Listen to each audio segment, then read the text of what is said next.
मैंने स्वयं आज के लिए विषय तय किया, नेहरू इन 21st सेंचुरी, क्योंकि बहुत से लोगों को लगता है, बहुत से नेक दिल और सदिच्छापूर्ण लोगों को भी लगता है कि नेहरू जी का कंट्रीब्यूशन बेहद महत्वपूर्ण है, बहुत महान है, लेकिन after all he belongs to past now. अब वो अतीत की वस्तु हैं, हम उनके प्रति सम्मान रखें, उनके प्रति ग्रेटिट्यूड रखें, लेकिन भविष्य के लिए नेहरू के विचार, उनकी समझ कोई बहुत काम की चीज़ है नहीं, ऐसा बहुत से लोगों को लगता है। बहुत से लोग साफ साफ तौर से लिखते हैं, विद्वान लोग, कि नेहरूवियन एज में थिंग ऑफ पास्ट नाउ। इसीलिए मैंने सोचा कि हम आज इस पर थोड़ा विचार करें कि नेहरू 21वीं सदी के लिए, हमारे वर्तमान के लिए, हमारे भविष्य के लिए कितने प्रासंगिक हैं या नहीं हैं, और उनसे हम क्या सीख सकते हैं। 1966 में लंदन में नेहरू मेमोरियल लेक्चर देते हुए, जो इस बार के नेशनल हेराल्ड के नेहरू अंक में प्रकाशित है, आप लोगों को पढ़ना चाहिए। तो वो लेक्चर देते हुए पीएन अक्सर ने कहा था कि हमारा समय एक्सप्लोजन ऑफ कॉन्शसनेस का समय है। 1966 मनुष्य की चेतना का अभूतपूर्व विस्तार हुआ है, मानवीय मूल्यों का अभूतपूर्व विस्तार हुआ है, पूरी की पूरी मानव जाति एक अद्भुत प्रगति की ओर बढ़ रही है। 1966 में 20वीं सदी के मध्य में ऐसी आशावादी बातें बहुत से लोग करते थे, हम सबको लगता था, हम बच्चे थे लेकिन फिर भी हमें लगता था कि इतिहास की प्रगति अब एक निरंतर चलने वाली चीज है। 2021 में वो explosion of consciousness deluge of disinformation में बदल चुका है। अब हम ये नहीं कह सकते कि हम एक्सप्लोजन ऑफ कॉन्शसनेस के जमाने में जी रहे हैं, अब हम असल में एवेलेंस ऑफ स्टुपिडिटी के जमाने में जी रहे हैं, और तरह तरह की रंग बिरंगी स्टुपिडिटी के तूफान हमें घेरे हुए हैं। Politically correct stupidity, politically incorrect stupidity, इस रंग की स्टुपिडिटी, उस रंग की स्टुपिडिटी। एक चीज कॉमन है कि तथ्य से कोई वास्ता नहीं है, तर्क से कोई वास्ता नहीं है। यह समय पोस्ट ट्रुथ समय है, कोई ऑब्जेक्टिव ट्रुथ होता ही नहीं है, हम सबके ऑल्टरनेटिव फैक्ट्स हैं, जो मेरी मर्जी है वही मेरा फैक्ट है। तो ऐसी स्थिति में डायलॉग की भी कोई गुंजाइश नहीं है, क्योंकि डायलॉग के लिए कुछ कॉमन ग्राउंड चाहिए ना। अगर खेल के नियम ही नहीं आप मानेंगे, आप कहेंगे कि साहब शतरंज में मेरा घोड़ा तो 5 घर चलेगा, आप भले ही 2.5 घर चलाइए, तो वो तो नहीं चलेगा। तो हम ऐसे ही समय में जी रहे हैं, पोस्ट ट्रुथ समय इसको कहा जाता है। और जैसा कि 6 जनवरी 2021 को वॉशिंगटन डीसी में ट्रंप के समर्थकों ने जो कैपिटोल पर किया, उससे जाहिर हुआ कि पोस्ट ट्रुथ प्री फासिज्म की पहली मंजिल है। अगर आप पोस्ट ट्रुथ और इस तरह की तथ्य और सत्य की उपेक्षा को चैलेंज नहीं करते, तो आप समझें ना समझें, फासिज्म आपके दरवाजे पर दस्तक दे रहा है। और फासिज्म के मानी क्या होते हैं, मैं जब नौजवान था तब तो ये समझने के लिए किताबें पढ़नी पड़ती थी। आजकल सौभाग्य से ऑनलाइन बहुत कुछ उपलब्ध है, कूड़ा भी उपलब्ध है, अच्छी चीज़ें भी उपलब्ध हैं। तो सूप की तरह व्यवहार करना चाहिए, जैसे कबीर कह गए हैं कि सार सार को कह रहे थोथा दे उड़ाए। तो ऑनलाइन जो कूड़ा है उसकी जगह कुछ चीज़ें देखिए, फिल्में देखिए, डॉक्यूमेंट्स देखिए, तो आपको मालूम पड़ेगा कि हिटलर शाही और फासिज्म का असली मानी क्या होता है। और जब वो किसी समाज में आता है तो शुरू उससे होता है जिससे आपको नफरत करवा दी गई है, लेकिन वो कब खुद आपके घर आ जाए इसका पता नहीं लगता। एक बहुत मार्मिक और मशहूर उपन्यास है अलोन इन बर्लिन, हांस फलादा का। वो उपन्यास हिटलर के जर्मनी में यहूदियों की पीड़ा के बारे में नहीं है, वो उपन्यास हिटलर के जर्मनी में जर्मनों की पीड़ा के बारे में। तो post truth is pre fascism, and therefore we have to contest, we have to fight against this tendency of dismissing facts, dismissing argument, dismissing a search for objective truth. और इस तरह की लड़ाई के लिए, इस तरह के संघर्ष के लिए Nehru remains a perennial and constant source of inspiration. not only inspiration but also of method। और इसलिए ये संयोग नहीं है कि फासिज्म का कोई भी संस्करण हो, फासिज्म के कोई भी समर्थक हो, नेहरू से सबको चिढ़ थी, है और रहेगी।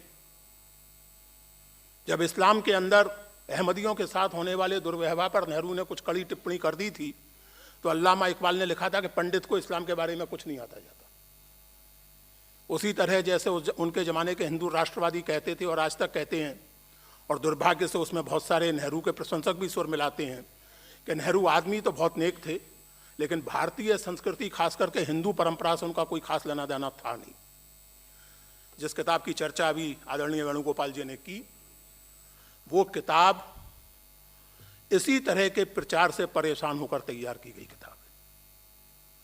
मित्रों, मैं नेहरू को समझने की, उनके साथ संवाद करने की व्यवस्थित कोशिश कोई पिछले 20 बरस से कर रहा हूँ। 2002 या 2003 में मैंने नेहरू को सिस्टमेटिकली पढ़ना, उनके बारे में सोचना, उनके बारे में लिखना शुरू किया। और 2016 में ऐसी कुछ चर्चा चल रही थी, हमारे मित्र रवि सिंह स्पीकिंग टाइगर वाले, उनके साथ चर्चा चल रही थी कि भाई एक अजीब माइथोलॉजी बन गई है कि नेहरू तो कुछ जानते ही नहीं थे इंडियन कल्चर के बारे में, बस थोड़ा बहुत उन्होंने अपने चला लिया था, हिंदी विंदी बोलना किसी तरह सीख गए थे, बाकी तो वो पूरे साहब थे, जेंटलमैन, अंग्रेज थे। एक निहायत बेहुदा वाक्य नेहरू पर चस्पा कर दिया गया था, जिसको क्षमा करेंगे कि कुछ वर्ष पहले तक कांग्रेसियों ने भी चैलेंज नहीं किया था। और वो वाक्य था निहायत बेहुदा वाक्य, और नेहरू ने कहीं ऐसा कुछ नहीं कहा है कि मैं जन्म में by culture I am a Muslim, bye education I am a British man and I am a Hindu merely by accident. वैसे तो हम जो कुछ होते हैं सब एक्सीडेंट से ही होते हैं, लेकिन इस वाक्य में जो अवहेलना निहित है, वैसी अवहेलना नेहरू के मन में किसी धार्मिक परंपरा के बारे में नहीं थी, ना हिंदू के बारे में, ना इस्लामी के बारे में, ना ईसाइयत के बारे में। लेकिन ये वाक्य चलता रहा। तो 2016 में एक दिन हम रवि सिंह के साथ बैठे हुए थे, गप्पें लग रही थीं, और उसमें इस किताब का विचार उत्पन्न हुआ कि एक ऐसा संकलन तैयार किया जाए जिसमें नेहरू का आइडिया ऑफ इंडिया, इतिहास और संस्कृति के बारे में उनकी समझ, धर्म के बारे में उनकी समझ, इस पर उनके अपने विचारों का और उनके बारे में, नेहरू के बारे में कहे गए या लिखे गए कुछ विचारों का संकलन हो और एक लंबी भूमिका में उसकी लिखूं। और इस तरह ये किताब तैयार हुई और अंततः मेरा ख्याल है 2018 या 19 में, मुझे याद भी नहीं है, मेरे ख्याल से, अच्छा थैंक यू, तो 2019 में इसका प्रकाशन अंततः हुआ। और उसके बाद ये किताब कन्नड़ में, मराठी में, हिंदी में सब में आ चुकी है। आप लोगों की इच्छा हो तो पढ़िए, ना इच्छा हो तो मत पढ़िए, लेकिन एक प्रति मैं इसकी खरगे जी को देने के लिए जरूर लाया हूँ, और मैं चाहूँगा कि आप इसको ग्रहण करें और समय निकाल कर देखें।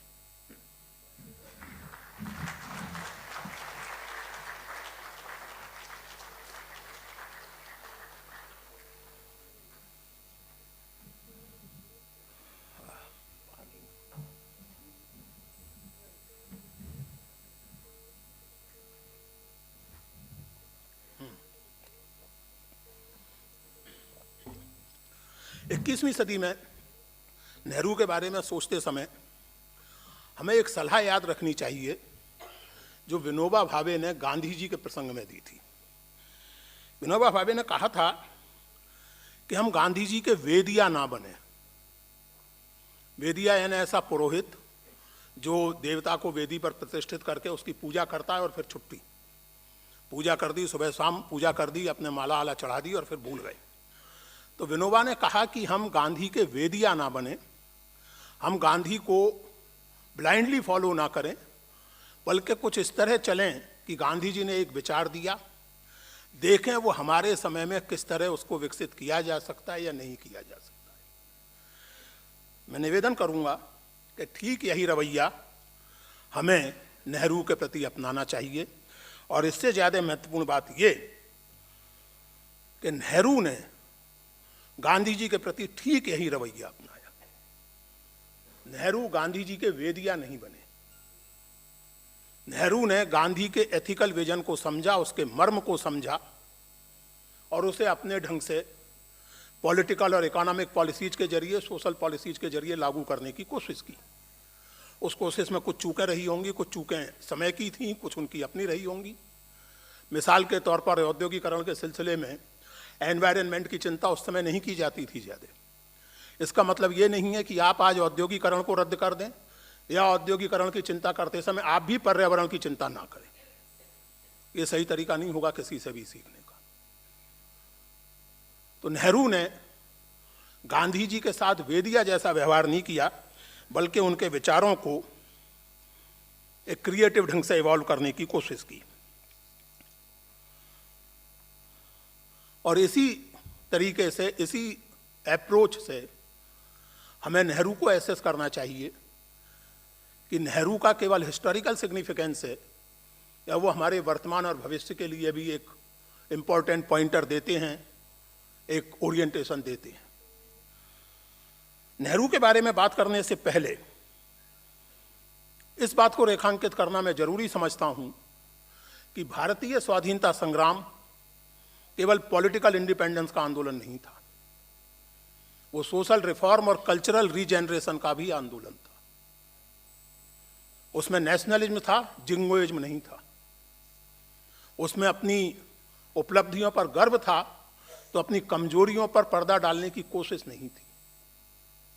उसमें भारतीय समाज और परंपरा का निंदा करने का भाव नहीं था, लेकिन उसका ब्लाइंड ग्लोरिफिकेशन करने की भी जरूरत कॉन्फिडेंट लोग नहीं महसूस करते।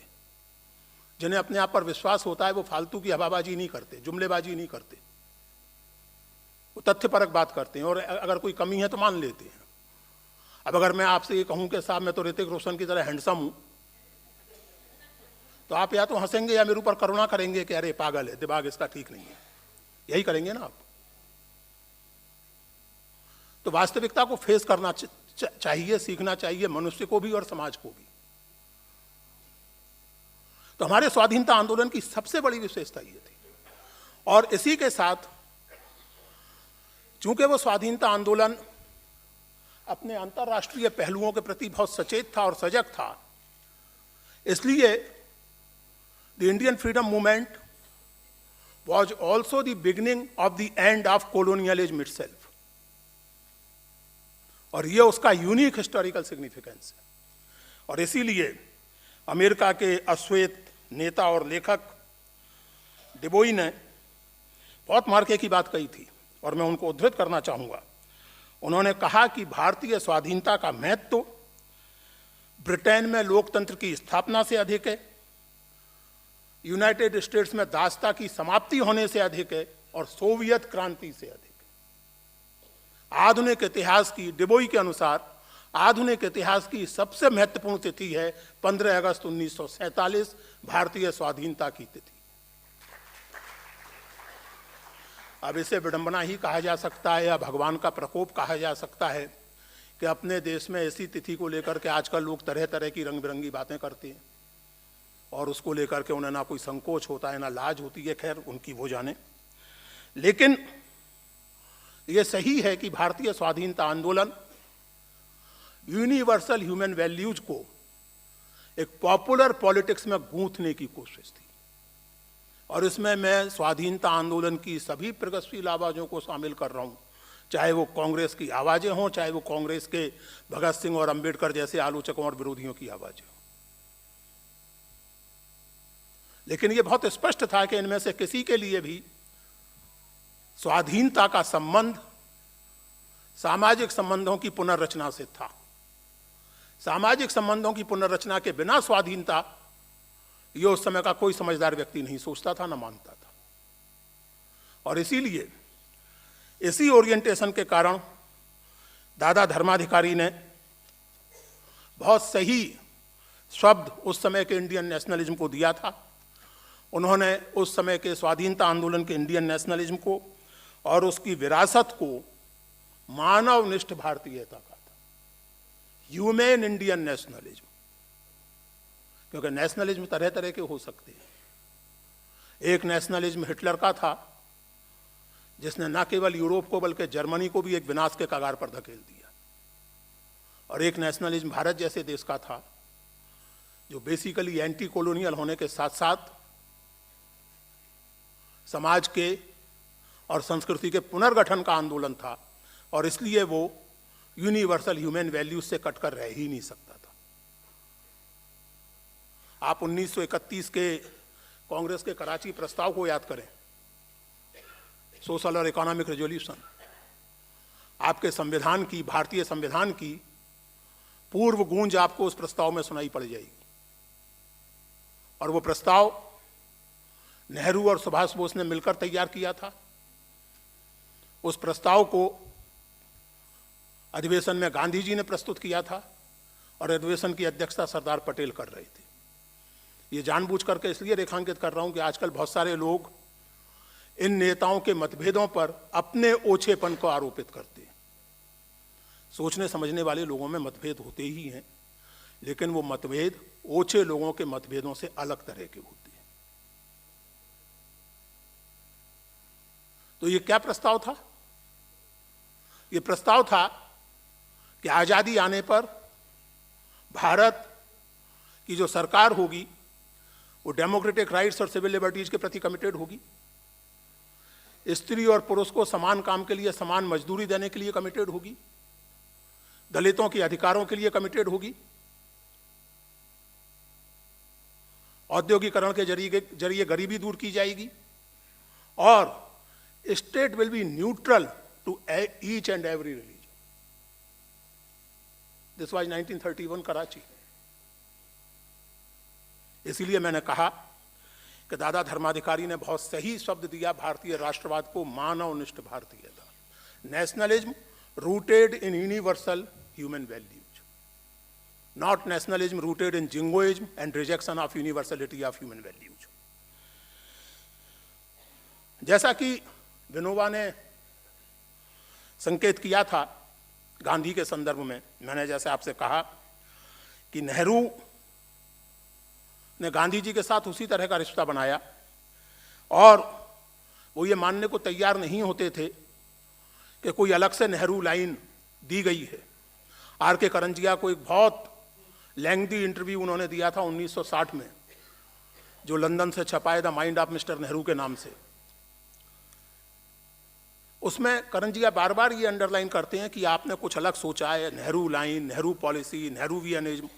नेहरू कंसिस्टेंटली कहते हैं कि देखिए, we are only following Gandhi ji's teachings, there is no Nehru line, there is only one Gandhi line, one line, and that is Gandhi line, and that actually is the Indian approach.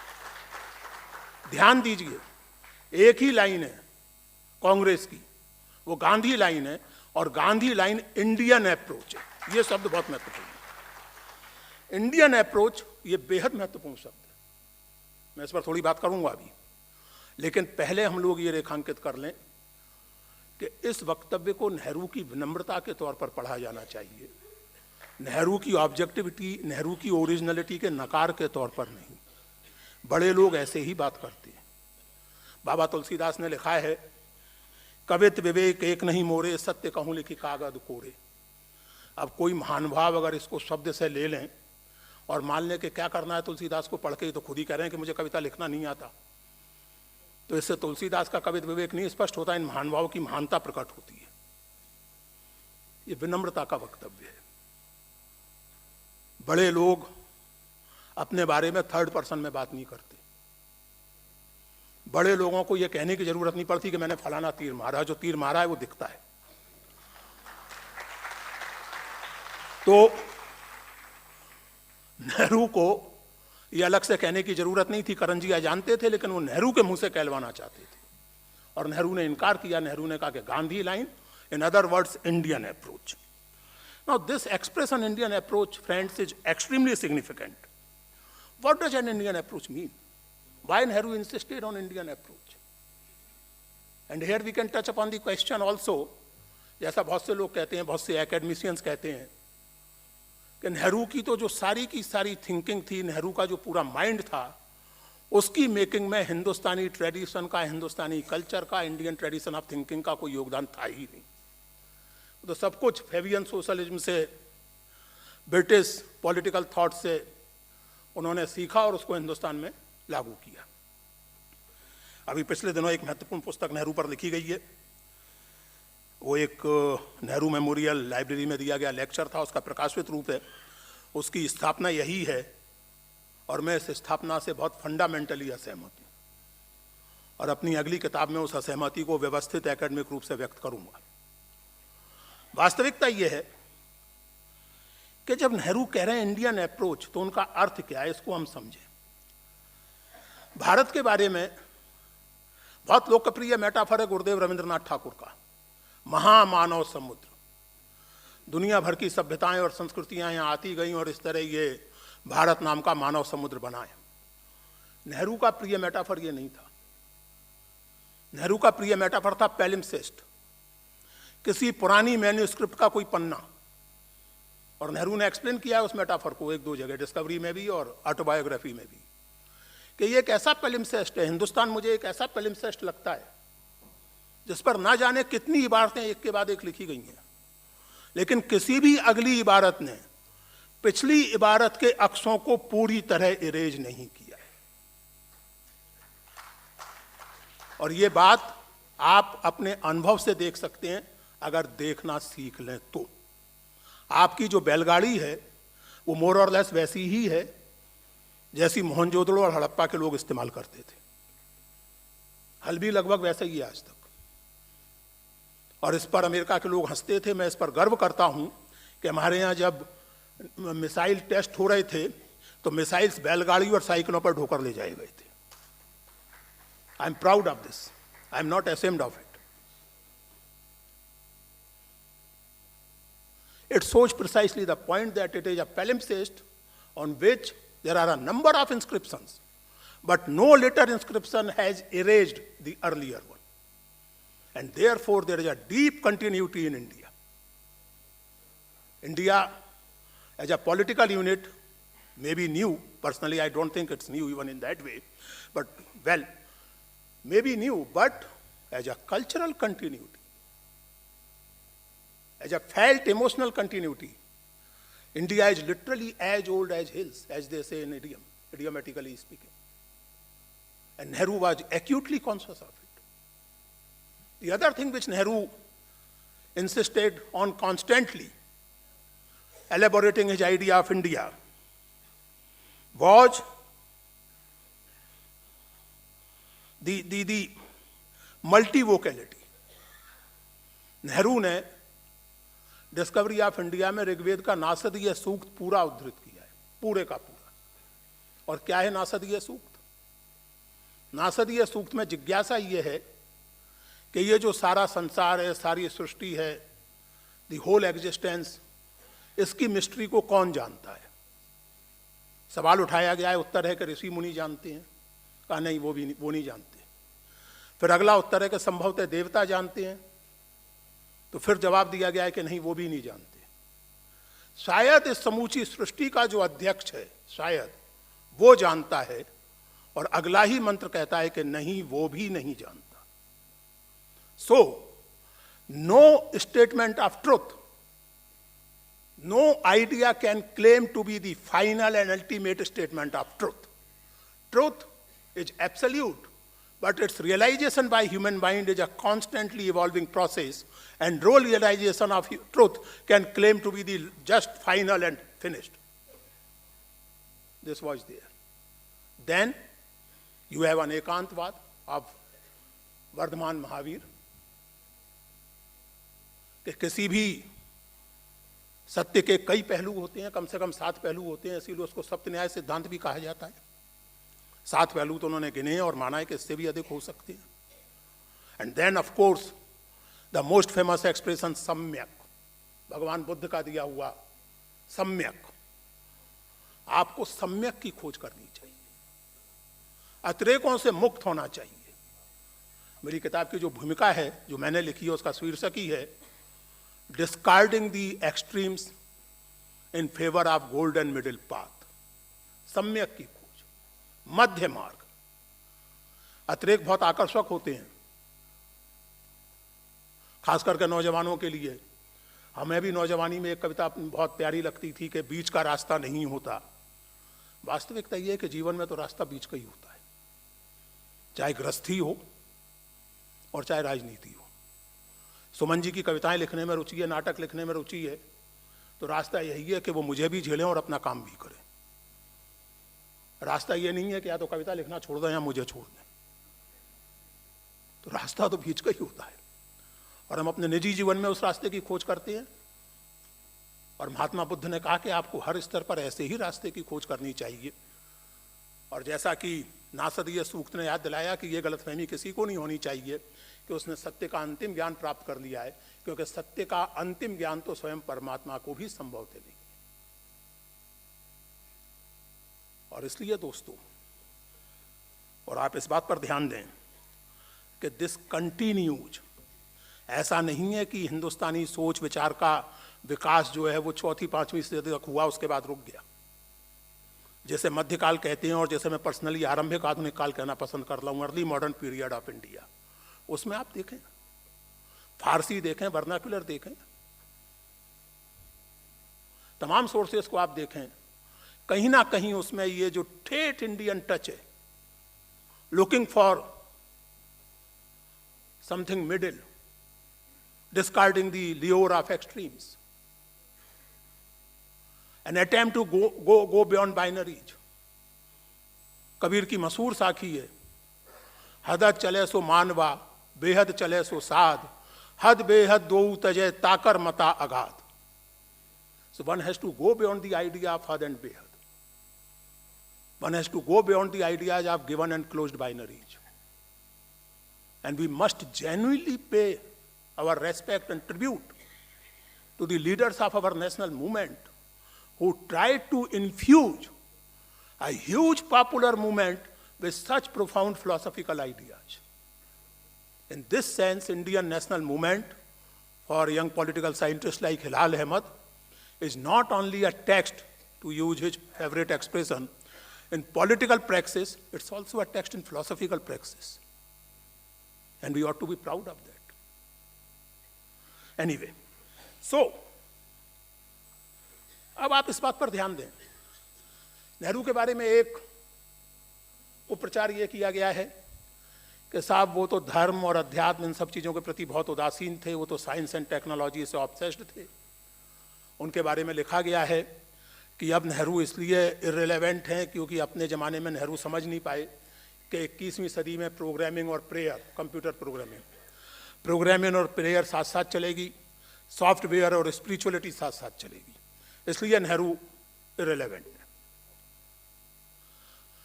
अब अगर स्पिरिचुअलिटी का मतलब गुरु फलाने और गुरु ठिकाने हो तो अलग बात है, लेकिन अगर स्पिरिचुअलिटी का थोड़ा गंभीरता से आप संधान करें, थोड़ा उसको गंभीरता से देखें, तो नेहरू मनुष्य की स्पिरिचुअल क्वेस्ट, उसकी स्पिरिचुअल बेचैनी के प्रति बहुत सचेत थे, बहुत सजग थे। उसी बातचीत में जिसका मैंने हवाला दिया करंजिया के साथ 1960 में, Nehru was realising, he was almost making a prophecy that the technological civilization is creating a spiritual emptiness in human mind, and we have to think about it. We have to do something about it. A spiritual emptiness being caused by technological civilization. This is Jawaharlal Nehru, supposedly indifferent to spirituality or such things, in 1960, talking to Karanjia. The point, however, is कि मनुष्य की spiritual quest को address करने के लिए नेहरू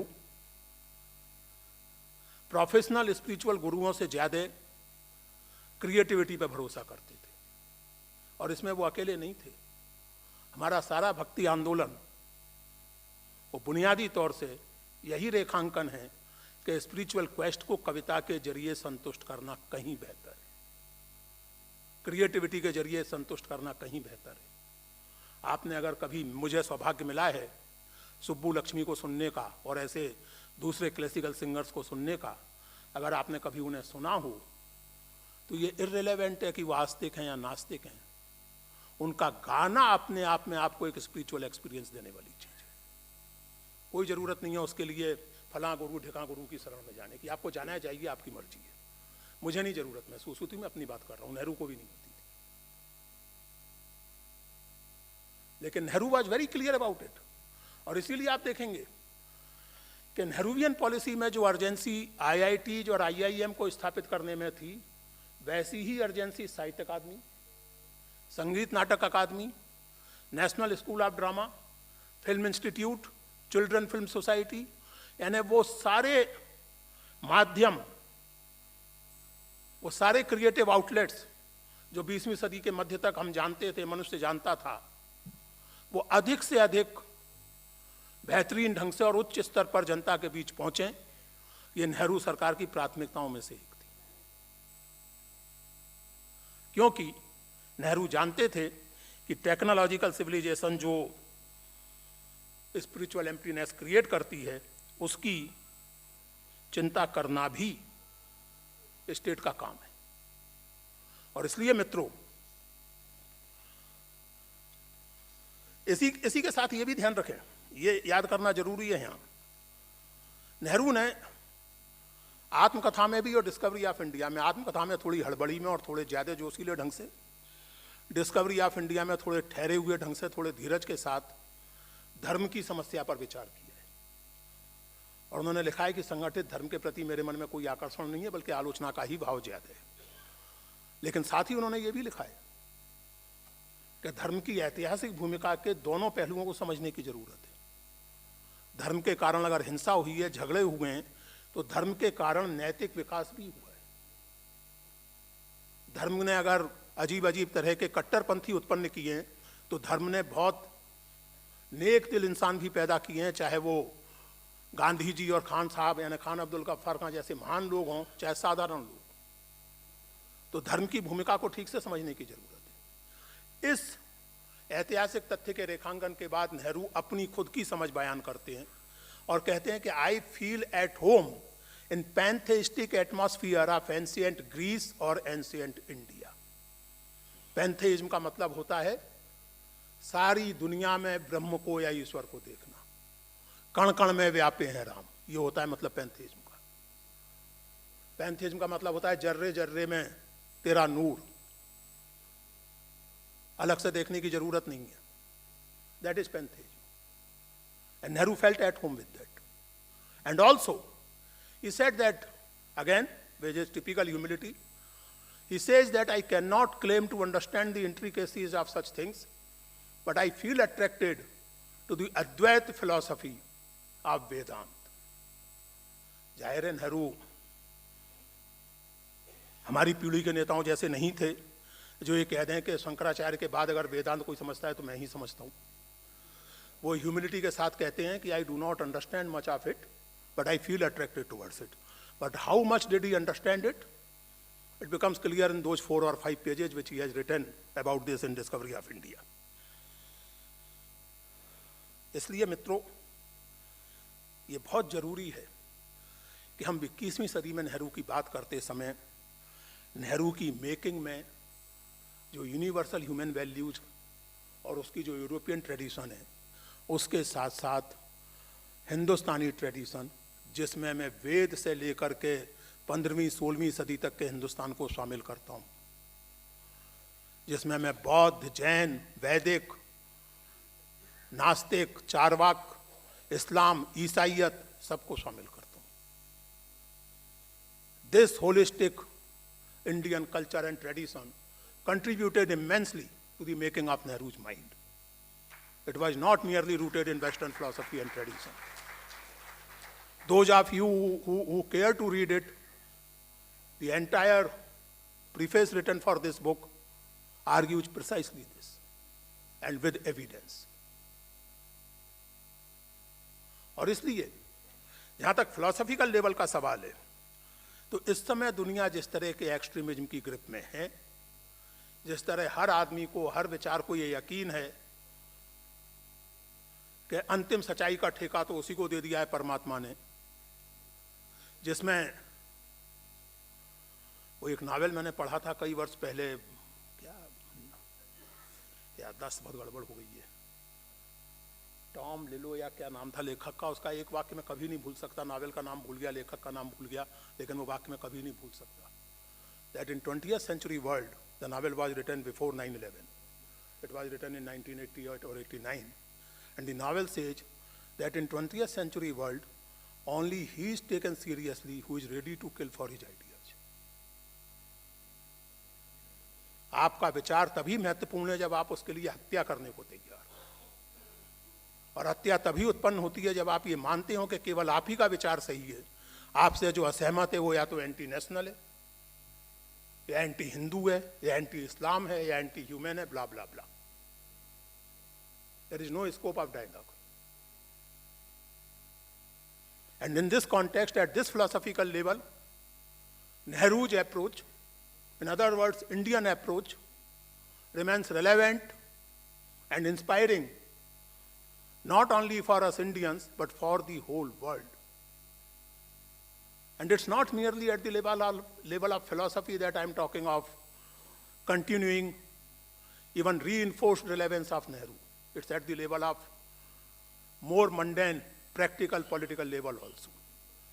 लेकिन यह समझना जरूरी है कि नेहरू की नीतियां इसी इंडियन अप्रोच से प्रभावित थी, एक्सट्रीम्स को छोड़कर के सम्यक की खोज, मध्य मार्ग की खोज, हर एक से कुछ सीखते हुए अपना कुछ क्रिएटिव ढंग से करने की खोज।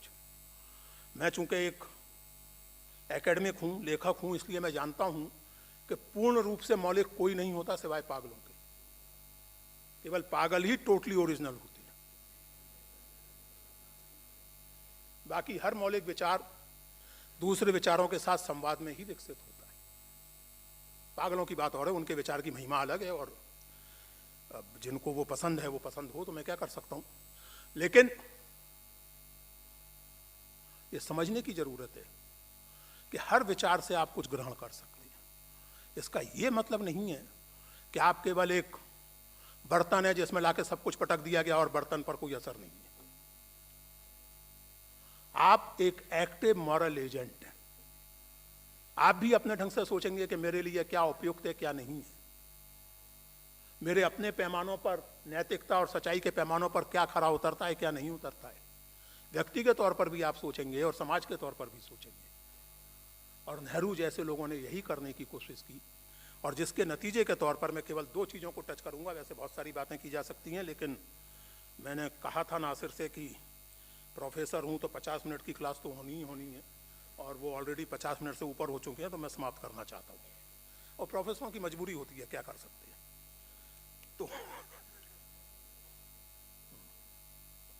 तो मैं केवल दो चीज़ें बहुत मोटे तौर पर, और जो सबसे ज्यादा चर्चित हैं, सबसे ज्यादा महत्वपूर्ण है, अर्थनीति और विदेश नीति। नेहरू की अर्थनीति की बड़ी खिल्ली उड़ाई गई। हमने भी बचपन में अपने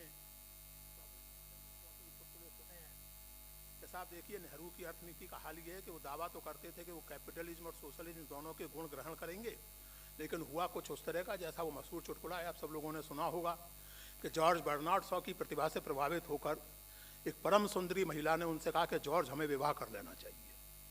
तो जॉर्ज ने कहा क्यों? बोले सोचिए कि आप जब बच्चे होंगे हमारे, तो उन्हें आपकी प्रतिभा और मेरा सौंदर्य मिलेगा, कैसे अद्भुत बच्चे होंगे। जॉर्ज ने कहा बहुत बढ़िया आइडिया है, लेकिन खुदा ना करेगा और उल्टा हो गया तो, यानी आपकी प्रतिभा और मेरा सौंदर्य मिल गया तो क्या होगा। तो ये चुटकुला मिक्स्ड इकोनॉमी के खिलाफ खूब सुनाया जाता था, आज तक सुनाया जाता है। हम जरा वास्तविकता पर विचार करें। मैंने जैसा कहा कि बहुत विस्तार में नहीं जाऊंगा। कुछ लोगों ने कहा है, लिखा है कि Nehru government subsidised unproductivity, regulated incompetence and distributed poverty, and it was called socialism. Somebody has written this. I find this statement quite amusing. इसके खंडन के तौर पर मैं 50 बातें कह सकता हूं, लेकिन केवल एक बात कहूंगा, और वो बात उम्मीद है कि उस तरह की साबित होगी कि हाथी के पांव में सबका पांव। जब हिंदुस्तान आजाद हुआ तो एवरेज लाइफ एक्सपेक्टेंसी 31 बरस थी, 31 ईयर्स एवरेज लाइफ एक्सपेक्टेंसी। स्वाभाविक था, कॉलोनियल रूल के 200 साल, उसके बाद निकट अतीत में बंगाल का मैन मेड फेमाइन, फिर विभाजन की विभीषिका जिसमें लाखों लोग उजड़े, लाखों लोग मारे गए, a kind of ravaged economy, ravaged system, no health care, nothing. Nehru के निधन के समय ये एवरेज लाइफ एक्सपेक्टेंसी 31 से बढ़कर लगभग 50 साल हो गई थी।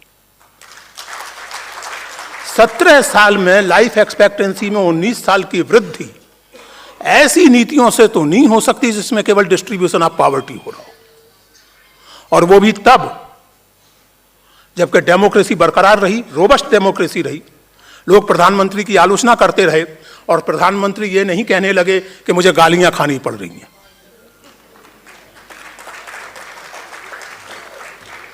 आलोचना करते रहे लोग और नीतियां चलती रही।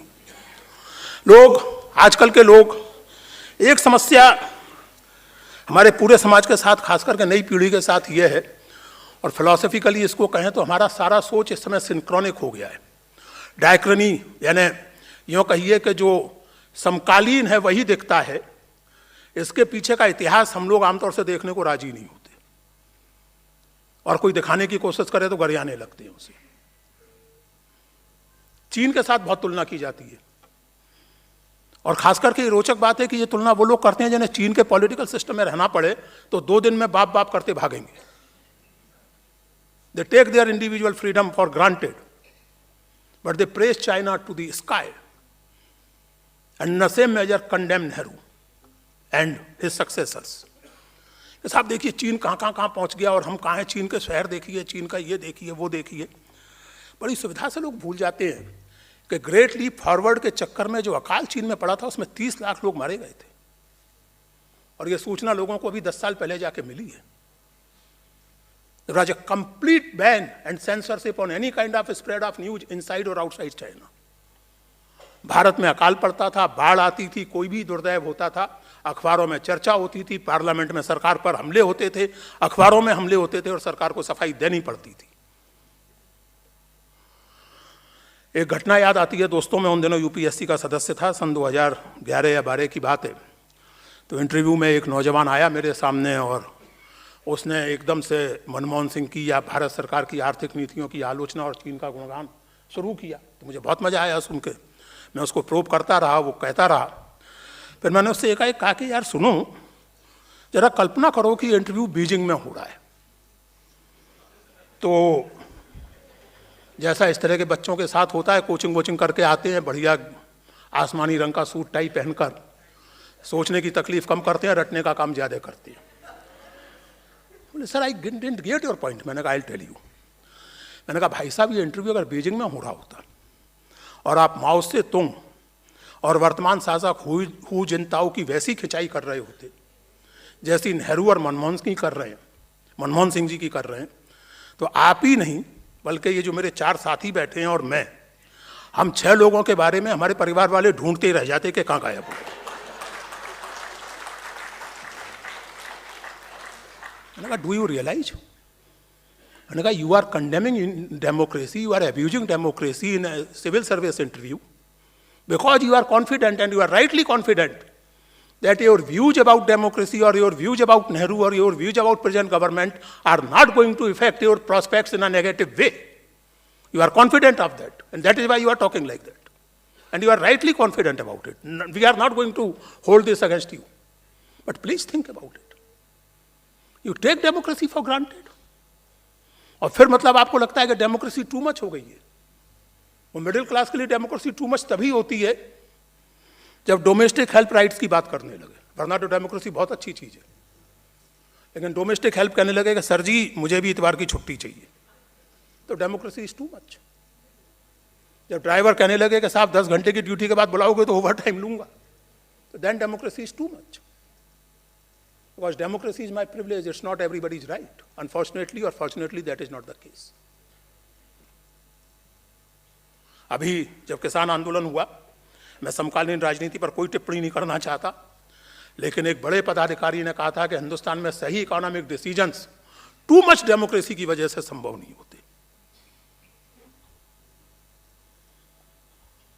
डेमोक्रेसी से ये जो चिढ़ है, ये चिढ़ स्वाभाविक है, और ऐसे चित्त में चिढ़ नेहरू के प्रति अनिवार्यता होती है, क्योंकि डेमोक्रेसी से चिढ़ फासिज्म की प्रतीक्षा का लक्षण है, आत्मघाती प्रतीक्षा का लक्षण है। इसीलिए ऐसे लोगों को लगता है कि there is too much democracy. You can criticise democracy, of course one must criticise democracy. Democracy can be criticised for not being democratic enough. Democracy can be criticised for turning into majoritarianism in the name of democracy. Democracy can be criticized in the, just for being formal democracy and losing its content. But भगवान जाने भविष्य में क्या होगा, लेकिन कम से कम अभी तक डेमोक्रेसी से बेहतर सिस्टम ऑफ गवर्नेंस मनुष्य की चेतना सोच नहीं पाई। ये वास्तविकता है।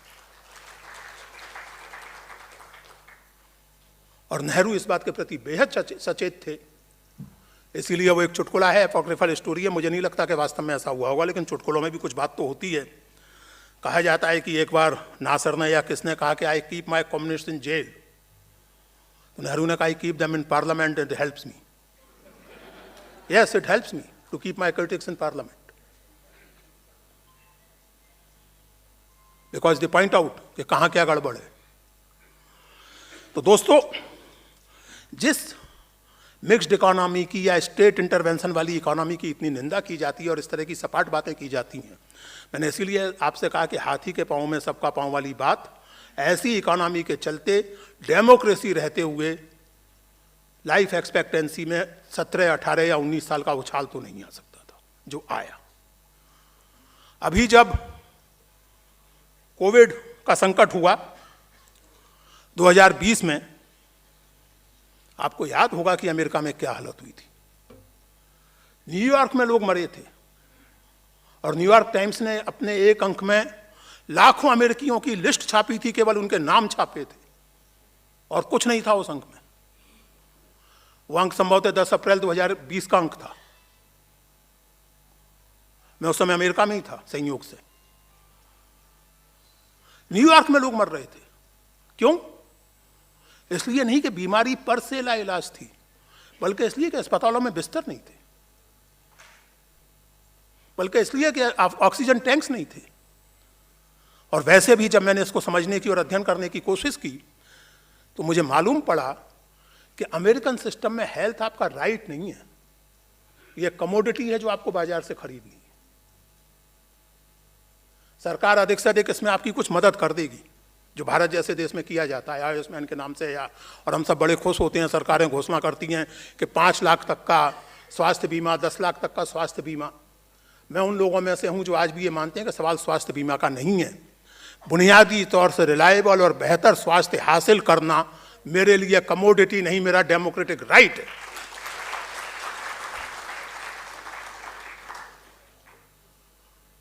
दो 2017 में एलिजाबेथ रोजेंथल नामक विदुषी ने एक पुस्तक लिखी है, an American sickness, and it's about the nexus between insurance industry in USA and health industry in USA. और उसमें उन्होंने उदाहरण देकर बताया, इंस्टांसेस कोट किए हैं कि आपको बीमारी है तो अस्पताल आपका बिल आपको नहीं देगा, वो आपकी इंश्योरेंस कंपनी को देगा, क्योंकि इंश्योरेंस कंपनी के साथ उसका कैसा तालमेल है इस पर निर्भर करेगा कि इंश्योरेंस कंपनी आपसे इलाज के 5 रुपए चार्ज करेगी या 50 रुपए। और एक ही बीमारी के लिए एक इंश्योरेंस कंपनी आपसे 5 रुपए चार्ज कर सकती है, दूसरी उसके लिए 50 रुपए चार्ज कर सकती है, क्योंकि यू आर जस्ट इंसिडेंटल। खेल तो इंश्योरेंस कंपनी और हेल्थ कंपनी के बीच में है।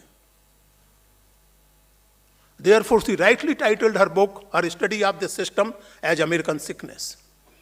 And the limits of this American sickness came out painfully during the COVID. और तब हम लोग बात करते हैं कि वो अर्थनीति जिसमें हेल्थ और एजुकेशन, आजकल कुछ फ्रेजेज बड़े बड़े पॉपुलर हैं खास करके मिडिल क्लास के बीच में, जैसे एक फ्रेज है टैक्स पेयर्स मनी। साहब, टैक्स पेयर्स मनी ऐसे क्यों खर्च होता है? जैसे कि टैक्स केवल इनकम टैक्स होता हो, जैसे टैक्स केवल वही देते हैं जो अच्छी कमाई करते हैं। टैक्स वो भी देता है जो 50 पैसे की चाय पीता है दिन भर की मेहनत के बाद। It's not only the middle class, income tax paying class which is taxpayer. So he is also a stakeholder. That poor man, that poor woman is also a stakeholder in the system. एक phrase है बहुत, government has no business to be in the business. मैंने ये phrase पहली बार स्वर्गीय श्री अरुण जेटली के मुंह से एक टीवी डिबेट में सुना था और मुझे बहुत आनंद आया था सुनकर। मैंने कहा मैं आपसे पूरी तरह सहमत हूं, केवल एक निवेदन है। बोले कहिए। तो जो मैंने वहां कहा वही मैं यहां दोहराता हूं। मैंने कहा I agree, government has no business to be in the business, but government has every business to be in the business of health and education. And Nehruvian economy was motivated by this realization that there are certain activities which just cannot be left to the private sector. There has to be a state presence, there has to be a state intervention in certain activities of economy. बहुत बात की जा सकती है मित्रों, लेकिन जैसा मैंने आपसे कहा कि अगर दूसरी क्लास शुरू हो गई तो फिर 50 मिनट और, इसलिए अब वो नहीं होना चाहिए। बहुत संक्षेप में फॉरेन पॉलिसी के बारे में, उसमें भी ज्ञानी लोग कहते हैं कि साहब, एक सज्जन ने लिखा है कि the smartness lies in joining the winner. India should have joined USA in 50s itself. देखिए, एक अज्ञान के बड़े सुख होते हैं। Knowledge is quite a torturous thing, you know, it's bliss to be ignorant. अभी जो सज्जन है, बड़े लोकप्रिय उपन्यास लेखक फेखक हैं, ये इन्हें ये पता ही नहीं है कि सेटो और सीएटो क्या थे, और जिन्होंने सेंटो और सीएटो के जरिए यूएस छतरी अम्ब्रेला ज्वाइन किया, उनका क्या असर हुआ। इन्हें ये भी नहीं पता है कि 50s में सोवियत संघ था, और नेहरू सौभाग्य से नॉस्ट्राडामस नहीं थे कि जान लेते कि 1991 में सोवियत संघ विघटित हो जाएगा और दुनिया यूनिपोलर हो जाएगी। तीसरी और सबसे महत्वपूर्ण बात यह, जैसा कि डिस्कवरी ऑफ इंडिया के अंत में नेहरू ने लिखा है कि भारत की नियति किसी भी महाशक्ति का पुछल्ला बनने की नहीं, बल्कि दुनिया की राजनीति में अपनी एक महत्वपूर्ण भूमिका निभाने की। और इसलिए non alignment was the most creative application of the idea of Samyak and Madhya. And that is why it caught imagination of all newly independent Asian and African states, including some like Yugoslavia and Europe as well. और उसके फायदे और नुकसान की अगर बात की जाए तो केवल इतना कहना काफ़ी है कि वाइजली एंड फॉर्चुनेटली नेहरू की आलोचना लोग कितनी भी कर लें, गरिया उन्हें कितना भी लें, फॉरेन पॉलिसी में अभी तक आप अंततः सारते नेहरू लाइन पर ही चल रहे हैं। और इसके लिए आपका धन्यवाद और परमात्मा का धन्यवाद कि आप यूक्रेन और रूस के विवाद में एक सीमा के आगे नहीं बोल रहे। थोड़ी बहुत निंदा विंदा इधर उधर की कर देते हैं, लेकिन यूएन में एब्स्टेन कर जाते हैं। इसी में समझदारी है, नॉन अलाइनमेंट के इस्तेमाल में ही समझदारी है। और वैसे भी आज से नहीं बल्कि कई सालों से ये Nehruvian understanding of world affairs का ही एक एक्सटेंशन है कि भारत दूसरी बड़ी और इमर्जिंग इकोनॉमीज के साथ मिलकर एक अलग इकोनॉमिक एक्सेस क्रिएट करने की प्रोसेस का हिस्सा है। Brazil, south Africa, Russia, China, क्योंकि यूनिपोलर वर्ल्ड किसी के हित में नहीं है। सच यह है कि स्वयं अमेरिकन नागरिक के हित में। और इसलिए मैंने जैसे आपसे कहा कि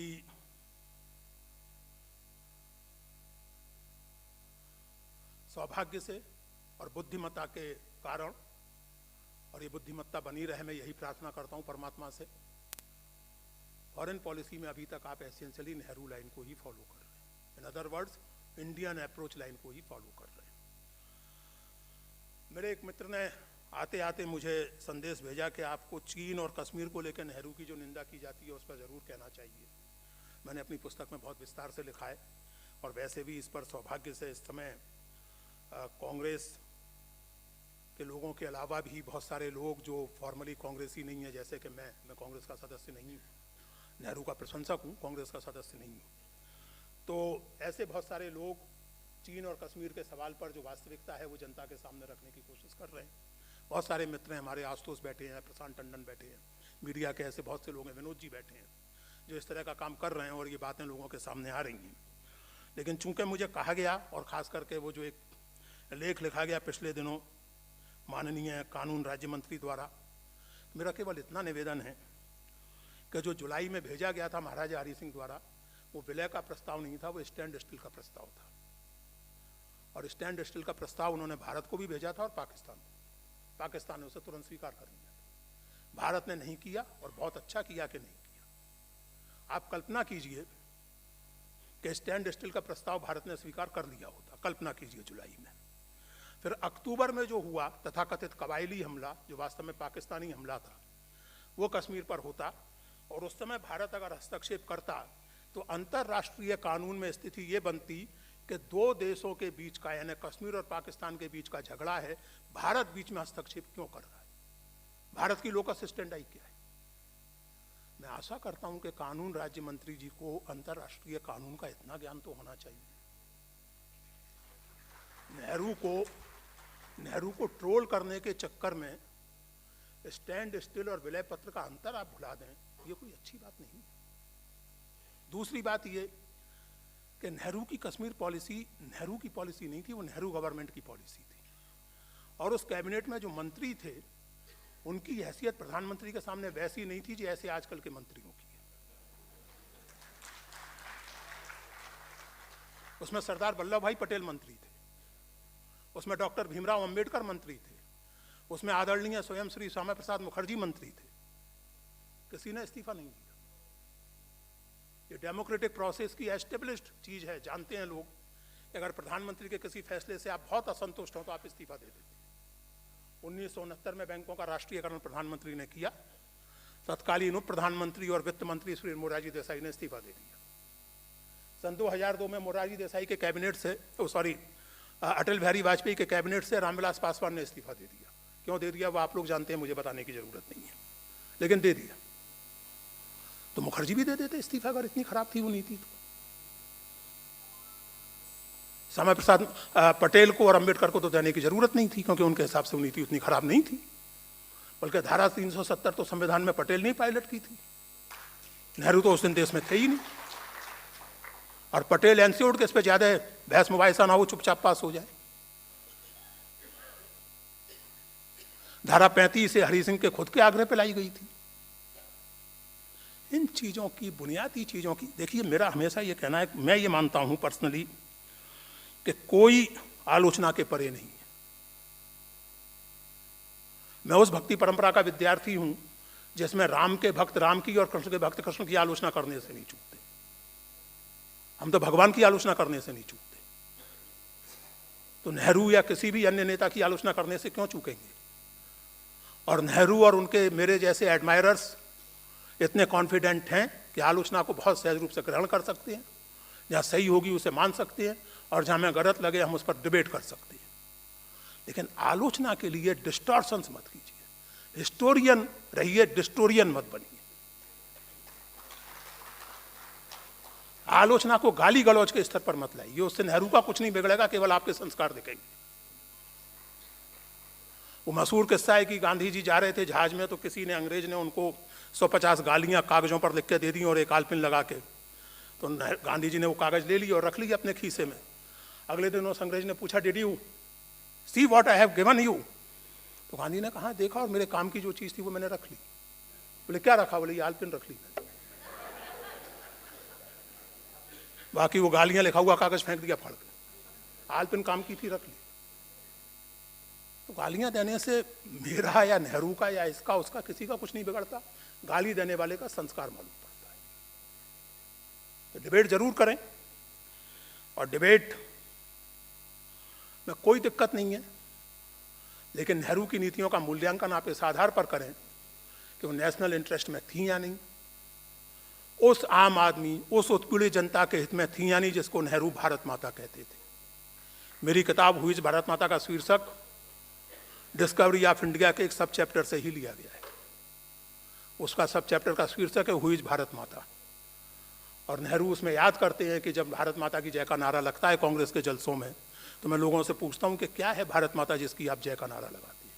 तो तरह तरह की बातें लोग करते हैं, और तब मैं उनसे कहता हूं कि हाँ, ये सारा भौगोलिक विस्तार, ये सारी नदियां, ये सारे पहाड़, ये सब भारत माता हैं, लेकिन सबसे ऊपर भारत माता हैं आप हिंदुस्तान के लोग। और भारत माता की जय का मतलब है